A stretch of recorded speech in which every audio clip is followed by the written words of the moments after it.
Magandang araw sa inyo lahat mga kaibigan, mga kapatid. Panalangin po natin yung mga nasalanta ng bagyo, yung binaha. Ipagpapatuloy po natin yung ating pag-aaral tungkol sa Signs, Wonders, and Miracles. Part 3 na po tayo. Signs, Wonders, and Miracles, Part 3. Dito sa Part 3, ang pag-uusapan natin ay yung mga signs and wonders and miracles na ginawa ng ating Panginoong Hesukristo. Review muna tayo. Dun sa Part 1, pinag-usapan natin yung mga wonders ng creation ng Panginoong Diyos. Sa Part 2, pinag-usapan natin yung 10 plagues of Egypt, na yung mga wonders na yon wonders of judgment yon kay Pharaoh sa Egypt. Maraming pong salamat sa lahat ng mga kapatiran, kaibigan na patuloy na sumusubaybay at nanonood na aking mga videos. Salamat sa mga reaction nyo sa heart and like. Sana i-follow nyo ako sa aking Facebook account and also dun sa YouTube. Subscribe nyo sana. Kung hindi pa kayo nakapag-subscribe, subscribe and click the notification bell. Maraming salamat. Maraming miracles na ginawa ang Panginoon Hesukristo. Pero hindi natin iisa-isahin yun. Ang pag-uusapan lang natin dito sa topic natin ay yung purpose. Kung ano ba yung purpose ng mga miracles na ginawa ng Panginoong Hesukristo. Actually, isang sign, isang wonder, and isang miracle lang yung pag-uusapan natin patungkol sa Panginoong Hesukristo. Okay? At yung pang-apat ay conclusion na. Dito sa ating topic, unahin natin yung sign, pangalawa yung miracle, at pangatlo yung wonder. Dito tayo sa Matthew chapter 16 verse 1 to 4. Hindi natin babasahin ng kumpleto ito. Andito kasi may nakasulat na a sign from heaven. Dito, siya ay tinutukso, tempting, nasabi, tempting, desired him that he would shew them a sign from heaven. Yan ang gustong mangyari. Kumbaga, naghahanap sila ng ebidensya, mga miracles yun. Ang sabi ng Panginoon Kristo, when it is evening, ye say, it will be fair weather, for the sky is red. And in the morning, it will fall weather today, for the sky is red, lowering. O ye hypocrites, ye can discern the face of the sky, but ye cannot discern the signs of the times. And then sa verse 4, ang sabi niya, a wicked and adulterous generation seeketh after a sign. And there shall no sign be given unto it but the sign of the prophet Jonah. And he left them and departed. Siguro yung sinasabing sign from heaven ng mga Pariseo at Saduceo dito, halimbawa siguro, yung biglang magkaroon ng kidlat tapos kumulog. Okay? Sa pamamagitan ng komandang Panginoon Hesukristo. Maaring ganon. Okay? So, pero iba yung sign na sinagot ng Panginoon Hesukristo sa kanila. Dito ay sinagot ng Panginoon yung kanilang tanong, yung kanilang request ng isang tanong din tungkol dun sa weather. Sabi sa verse 3 na nalalaman ng mga Saduceo at Pariseo yung kung maging mabuti ba yung panahon depende dun sa kulay nung kalangitan. Subalit yung tinutukoy ng Panginoon ditong signs na sinasabi niya, but ye cannot discern the signs of the times. Iba yung signs of the times. At nagbigay siya ng isang sign, yung sign of the prophet Jonas. And then, umalis na ang Panginoon. Doon naman tayo sa Matthew chapter 12 verse 39 to 42. Magkaibang panahon ito at magkaibang grupo, magkaibang chapter, the same book, but different chapter. Basahin ko itong Matthew chapter 12 verse 39 to 42. Sama ko na rin yung verse 38. Okay, bali 5 verse to. Sana sundan nyo. Ang sabi, then certain of the scribes and of the Pharisees answering, saying, Master, we would see a sign from thee. Verse 39, but he answered and said unto them, an evil and adulterous generation seeketh after a sign, and there shall no sign be given to it, but the sign of the prophet Jonas. So, kamukha ito nung naunang grupo ng verses dun sa Matthew 16 verse 1 to 4 na ganito rin yung sagot ng Panginoon Hesukristo. Doon ang grupong ito ay Pharisees and Sadducees. Dito naman sa Matthew 12, scribes and Pharisees. Doon sa Matthew 16, ang tanong ng mga Pariseo at Sadduceo ay as yung kanilang request ay sign from heaven. Dito naman sa Matthew 12, a sign from thee. Yung senyales, galing sa inyo, galing sa Panginoon. At yung isa pang difference, na dun sa Matthew 16, yung sa nauna, they are tempting the Lord Jesus Christ. Walang respeto dun sa tanong. Kumbaga, sinusubukan siya eh. Subalit dito merong respeto yung tanong ng mga Pariseyo dito at mga Eskriba. Kaya ang sabi we would see a sign from thee. Kaya may respeto. So, ang ginawa ng Panginoon, expound niya yung kanyang sinabing sign of Prophet Jonah na nakasulat dito sa 40 and 41. For as Jonas was 3 days and 3 nights in the whale's belly, so shall the Son of Man be 3 days and 3 nights in the heart of the earth. Kung kilala nyo si Prophet Jonah, na si Jonah, itong Jonas dito, si Prophet Jonah din ito. Siya ay 3 days and 3 nights sa loob ng tiyan ng balyena. At is 72 hours. And then, niluwa siya ng balyena dun sa dry land. Buhay siya. Sabi rito, ganun din yung Son of Man. Yung Son of Man dito ay ang Panginoong Hesukristo. Ito ay tumutukoy sa pagkamatay at muling pagkabuhay ng Panginoong Hesukristo. Sa panahong ito ay hindi alam ng mga tao, ng mga disipulo ng Panginoong Hesukristo, lalo na itong mga Pariseyo, Saduseyo at mga Eskriba, na yung Son of Man ay ang Panginoong Hesus. Hindi niya direktang sinasabi na siya yon. Pero dito ay pinapaliwanag niya yung mangyayari sa kanya. Yung siya mamatay at muling mabubuhay na maguli. Matthew 12:41. The men of Nineveh shall rise in judgment with this generation and shall condemn it because they repented at the preaching of Jonas. And behold, a greater than Jonas is here. Ang pinapaliwanag ng Panginoon Jesucristo dito na sa future ay magkakaroon ng judgment. Ito ay judgment of the nations.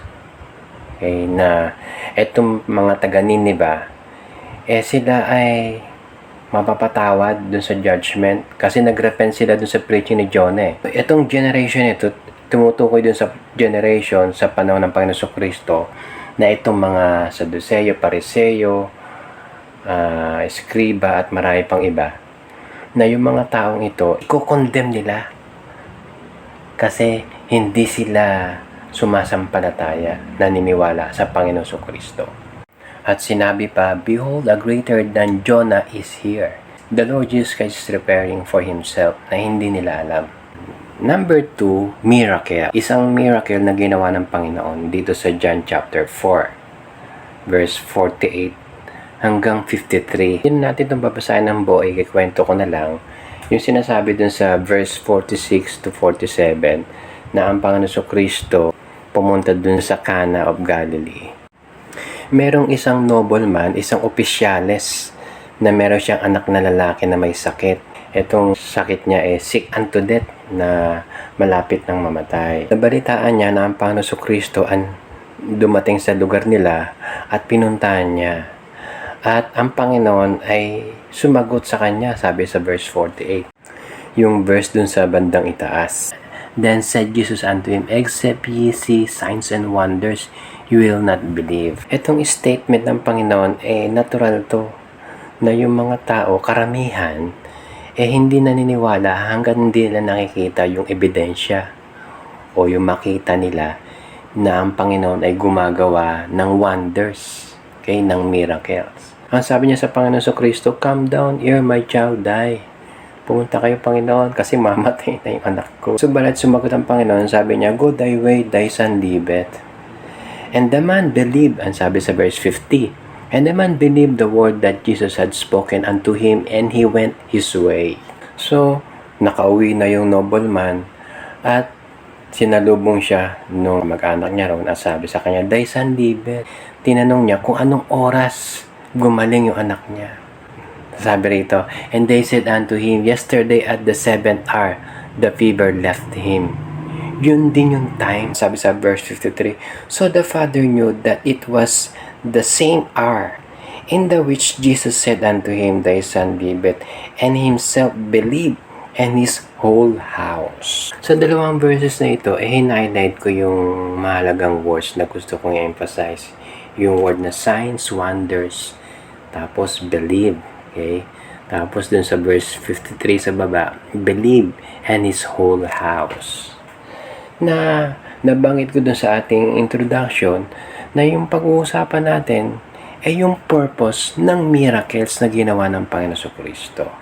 So dito, ang purpose ng mga miracles niya, nagpapagaling ng may sakit, para sumampalataya sa Kanya ang mga tao. Especially yung mga tao na pinagaling niya at yung mga kamag-anak noon. Yung word na believe dito, sumampalataya, iba dun sa believe unto salvation Hindi ito yung faith unto salvation. Iba yung believe dito. Yung believe na ibinigay nila, yung faith na ibinigay nila sa Panginoon Kristo, na ang Panginoon Kristo ay may kapangyarihan na magpagaling. Na kahit na hindi niya ma-meet yung tao, kaya niyang pagalingin. Siya ay the great healer. Yung faith na siya ay sugo ng Diyos. Sa panahon natin ngayon, maraming religions, Christian religions na naniniwala na si Kristo ay anak ng Diyos. Diyos anak. Katoliko, Pentecostal, Orthodox Church. Karamihan dyan naniniwala na si Kristo ay Diyos, na siya yung Son of God. Subalit, wala silang assurance of salvation. Kasi yung belief nila, katulad lang dito sa belief nung pinagaling nung nobleman at saka yung pamilya. Ang sabi dito sa Book of James, chapter 2, verse 9, Thou believest that there is one God, thou doest well. The devils also believe and tremble. So, wala ring difference sa Diablo, yung pananampalataya ng mga taong nananampalataya lang sa miracles. Kasi ang Diablo, hindi receive Diablo nga pero naniniwala sila sa Panginoong Hesukristo at nanginginig pa. Next, number 3, wonder. Tapos na yung sign, tapos na yung miracle, yung panghuli, wonder. Dito tayo sa Matthew chapter 27, verse 54. Now when the centurion and they that were with him watching Jesus saw the earthquake and those things that were done, they feared greatly, saying, Truly, this was the Son of God. Ito yung senaryo na ang Panginoon Kristo ay nakapako sa krus. Sumigaw siya dun di ba? Ilay, ilay, lama sa baktanay. Tapos namatay siya. Nagdilim pa yung paligid nun. At tapos nagkaroon ng earthquake, lumindol. Yung centurion, yung leader ng mga soldiers doon, at saka yung mga kasama niya, maraming naniwala sa Panginoong Kristo na sinasabi nila, truly this was the Son of God. Naka-highlight dyan. Hindi ibig sabihin na saved na sila'y papunta na sa langit. Yung earthquake dito, ito yung wonder na nangyari dito nagpapakita lang, pinapatunayan lang, kung nagkaroon ng kadiliman, pinapatunayan lang na yung nakapako doon is truly the Son of God. Ang sabi pa ng centurion doon sa Luke chapter 23 verse 47, Now when the centurion saw what was done, he glorified God, saying, Certainly, this was a righteous man. Tinutukoy niya ang Panginoon Kristo. So, hindi talaga save yung tao, yung centurion, tsaka ibang kasama niya. Siya ay sumampalataya lang na makilala niya yung taong nakapako doon ay walang kasalanan. Yung isang halimbawa nung saving faith na yung tao naligtas, yung nakarecord dun sa Luke 23, verse 41 to 43. The three crosses of Calvary. Kung naalala nyo, video ko ito, matagal na ito, 3 years ago na yata, na pinaliwanag ko rito yung tatlong crosses. Yung nasa gitna, yung cross ng Panginoon Kristo, cross ng tagapagligtas, tapos yung isa sa kaliwa, isa sa kanan, yung isang tao rito sumampalataya at siya ay naligtas, na sinasabi ng Panginoon Kristo. Luke 23 verse 41 na inaamin ng taong, yung isang tao dito sa krus ng Kalbaryo, na siya ay makasalanan. Nagsisi siya ng kasalanan niya at siya ay tumawag sa Panginoon Kristo dun sa verse 42. Ang sabi niya, Lord, remember me when thou comest to thy kingdom. And then sa verse 43, sumagot ang Panginoon, Jesus said unto him, Verily I say unto thee, today thou shalt with me in paradise. Na ito yung kaligtasan na sinabi ng Panginoon sa araw na ito ay isasama kita sa paraiso. Naligtas yung taong iyon na ang ginawa niya lang, inamin niya na makasalanan siya, pinagsisihan niya ang kasalanan niya at tinanggap niya si Kristo sa puso niya bilang Panginoong tagapagligtas. Nakilala niya si Kristo hindi lang bilang Son of God, hindi lang the great healer. Nakilala niya si Kristo bilang Savior.